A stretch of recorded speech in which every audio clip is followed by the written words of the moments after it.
Item ಯಾವುದೇ ಇರಲಿ try ಮಾಡಿ ಆಚಿ ಚಿಕನ್ ಮಸಾಲಾ. ಆಚಿ ಚಿಕನ್ ಮಸಾಲಾ. ಒಬ್ರಲ್ಲ ಇಬ್ರಲ್ಲ ಸುಮಾರು 170 ಪ್ರಯಾಣಿಕರು ನೇಪಾಳ ಪ್ರವಾಸಕ್ಕೆ ಅಂತ ವಿಮಾನವೇರಿದ್ರು. ಆದರೆ ಏರ್ಲೈನ್ ಸಿಬ್ಬಂದಿ ಮಾಡಿದಂತ ಎಡವಟ್ಟಿಗೆ 30 ಗಂಟೆಗಳ ಕಾಲ ಫ್ಲೈಟ್ನಲ್ಲೇ ಪರದಾಡಿ ಕೊನೆಗೆ ತವರಿಗೆ ವಾಪಸ್ಸಾಗಿದ್ದಾರೆ.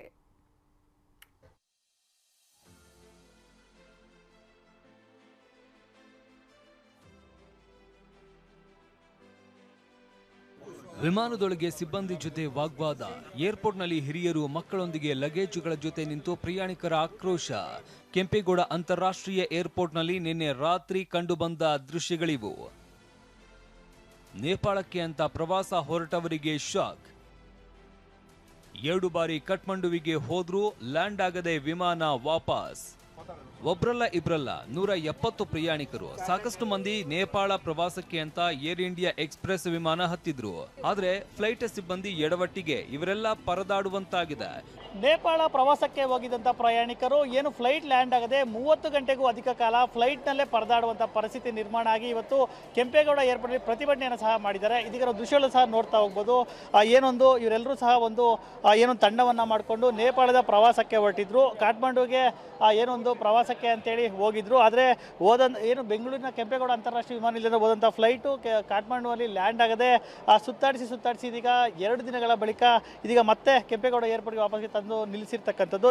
ಗುರುವಾರ ಫ್ಲೈಟ್ ಹತ್ತಿದ್ದ ಪ್ರಯಾಣಿಕರು ನೇಪಾಳಕ್ಕೆ ಕಾಲು ಕೂಡ ಹಿಡದೆ ವಾಪಸ್ಸಾಗಿದ್ದಾರೆ. ವಿಚಿತ್ರ ಏನಂದ್ರೆ ಗುರುವಾರವೇ ಫ್ಲೈಟ್ ನೇಪಾಳದ ಕಠ್ಮಂಡುಗೆ ಹೋಗಿತ್ತು.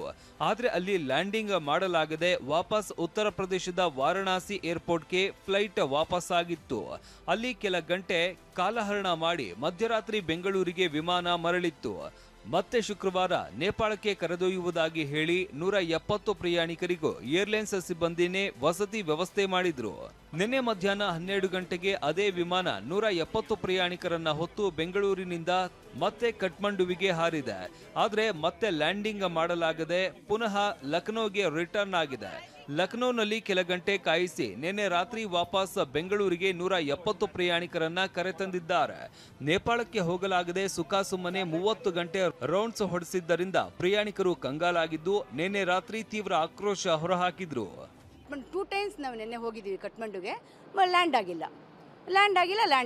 ಇಟ್ಸ್ ನಾಟ್ ಲ್ಯಾಂಡೆಡ್ ಅಷ್ಟೇ. ನಾವು ಎಷ್ಟೊತ್ತು ನಾವು ಫ್ಲೈಟಲ್ಲಿ ಇರೋಕ್ಕಾಗುತ್ತೆ? ನಾವು AC ಆಗೋದೇ ಇಲ್ಲ. ಲ್ಯಾಂಡ್ ಆಗಿಬಿಟ್ಟು ಹೋಗಿ ಲಕ್ನೋ ಅಲ್ಲಿ 3rd ಟೈಮ್. ಕಠ್ಮಂಡುನ ಎಷ್ಟು ಸಲ ನೋಡ್ಕೊಂಬರೋಣ ನಾವು? ಏನು ಕಠ್ಮಂಡು ನೋಡೋದೇ ನಾವು ಏರ್ಲೈನಲ್ಲಿ ಕೂತ್ಕೊಂಡು ಬರೀ ಕಠ್ಮಂಡು ನೋಡೋಕ್ಕೆ ಬಂದಿದ್ದೀವ ನಾವಿಲ್ಲಿ?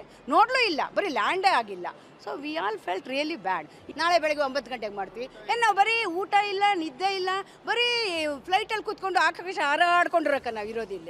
ಲ್ಯಾಂಡ್ ಆಗೋಕ್ಕೆ ಸೂಕ್ತವಾಗಿಲ್ಲ ಅನ್ನೋ ಇಂಜಿನಲ್ಲಿ ಇರುವಂಥ ಫ್ಲೈಟನ್ನು ಕರ್ಕೊಂಡು ಹೋಗಿದ್ರು. ಇವ್ರಿಗೆ ಗೊತ್ತಿತ್ತು ಇವತ್ತು ಕೂಡ ಅದೇ ಪರಿಸ್ಥಿತಿಲಿ ಇರುತ್ತಂತೇಳಿ. ಬೆಳಗ್ಗೆ ಕಳಿಸಿರೋ ಫ್ಲೈಟ್ ಅಂತ ಕಳಿಸಿದ್ರೆ ಈಗ ಕಳಿಸಿರೋ ಫ್ಲೈಟ್ಗಳೇ ಬೇರೆ ಕಳಿಸ್ತಾರೆ. ಇದು ಟೆಕ್ನಾಲಜಿ ಏನು ವೆದರ್ ಪ್ರಾಬ್ಲಮ್ ಇದ್ರೂ ಕೂಡ ಲ್ಯಾಂಡ್ ಆಗುವಂಥ ಫ್ಲೈಟ್ಗಳು ಭಾಳಷ್ಟು ಇದೆ ಈಗ ಭಾರತ ದೇಶದಲ್ಲಾಗಲಿ ವಿದೇಶದಲ್ಲಾಗಲಿ. ಆದರೆ ಅಂಥ ಫ್ಲೈಟಲ್ಲಿ ಫ್ಲೈ ಮಾಡಿದಿರಾ ಇವರು ಸಾಧಾರಣವಾಗಿ ಡೊಮೆಸ್ಟಿಕ್ ಹೋಗುವಂಥ ಫ್ಲೈಟಲ್ಲೇ ಕಳಿಸ್ತಿದ್ದಾರೆ. ನಮ್ಮನ್ನು ಇಂಟರ್ನ್ಯಾಷನಲ್ ಕೂಡ ಮಾಮೂಲಿ ನಾವು ಏನು ಮಂಗಳೂರು ಚೆನ್ನೈಗೆ ಹೋಗುವಂಥ ಫ್ಲೈಟ್ಗಳು ಆ ರೀತಿಯ ಫ್ಲೈಟಲ್ಲಿ ನಮ್ಮನ್ನು ಕಳಿಸ್ಕೊಟ್ಟಿದ್ದಾರೆ. ಹಂಗಾಗಿ ಅದು ಲ್ಯಾಂಡ್ ಆಗ್ತಾ ಇಲ್ಲ. ಅದು ಇನ್ನು ಇದೇ ಏರ್ ಇಂಡಿಯಾ ಎಕ್ಸ್ಪ್ರೆಸ್ ವಿಮಾನದಲ್ಲಿ ಕ್ಯಾರ್ಪುರ, ಹೊಸಕೋಟೆ ಹಾಗೂ ಕೋಲಾರ ಮೂಲದ 36 ಜನ 10 ದಿನ ನೇಪಾಳ ಪ್ರವಾಸಕ್ಕೆ ಅಂತ ಲಕ್ಷ ಖರ್ಚು ಮಾಡಿದ್ರು. ಆದ್ರೀಗ ಎಲ್ಲ ನಷ್ಟವಾಗಿದೆ. ಕನಿಷ್ಠ ಕಾಫಿ, ಟೀ, ಊಟ, ತಿಂಡಿಯನ್ನು ಕೊಡಲಿಲ್ಲ ಅಂತ ಕಿಡಿಕಾರಿದ್ದಾರೆ. ಬರೀ ಬಿಸ್ಕೆಟಲ್ಲಿ ನಮ್ಮನ್ನು ಕರ್ಕೊಂಬಂದ್ಬಿಟ್ಟು ಮತ್ತೆ ಇಲ್ಲ ನಿಮ್ಮನ್ನು ಬೆಂಗಳೂರಿಗೆ ಕರ್ಕೊಂಡು ಹೋಗ್ತೀವಿ, ಇವಾಗ ಆಗೋದಿಲ್ಲ, ನಾಳೆ ಬೆಳಗ್ಗೆ ಬರ್ತೀವಿ ಅಂತ ಬಿಟ್ಟು ಮತ್ತೆ ಕರ್ಕೊಂಬಂದಿಲ್ಲಿ ಹೋಟ್ಲಲ್ಲಿ ರಾತ್ರಿ 1-1:30ಗೆ ಊಟ ಇಷ್ಟಿಷ್ಟೇ ಸ್ವಲ್ಪ ಅನ್ನ ಕೊಟ್ಟಿದ್ದಾರೆ, ಬೇರೆ ಏನು ಕೊಟ್ಟಿಲ್ಲ. ಇನ್ನು 2 ಬಾರಿ ಕಠ್ಮಂಡುವಿಗೆ ಹೋದ್ರು ವಿಮಾನ ಇಳಿಸದೆ ವಾಪಸ್ ಆದ ಏರ್ ಇಂಡಿಯಾ ಎಕ್ಸ್ಪ್ರೆಸ್ನವರು ಇವತ್ತು ಏನು ತೊಂದರೆ ಆಗಲ್ಲ, ನೇಪಾಳಕ್ಕೆ ಕರೆದೊಯ್ಯುತ್ತೇವೆ ಅಂತಿದ್ದಾರಂತೆ. ಆದ್ರೆ ಈಗಾಗಲೇ ರೌಂಡ್ಸ್ ಹಾಕಿ ಹೈರಾಣಾಗಿರುವ ಪ್ರಯಾಣಿಕರು ಏನು ಬೇಡ, ನಮ್ಮ ದುಡ್ಡು ವಾಪಸ್ ಕೊಡಿ ಅಂತ ಇದ್ದಾರೆ. ಒಟ್ಟಾರೆ ಕಠ್ಮಂಡುವಿನಲ್ಲಿ ವಿಮಾನ ಇಳಿಸಲಾಗದೆ ವಾಪಸ್ ಆಗಿದ್ದು ಪೈಲಟ್ಗಳ ಅನುಭವ ಕೊರತೆ ಅಥವಾ ವಿಸಿಬಿಲಿಟಿ ಸಮಸ್ಯೆ ಎನ್ನಲಾಗ್ತಾ ಇದೆ.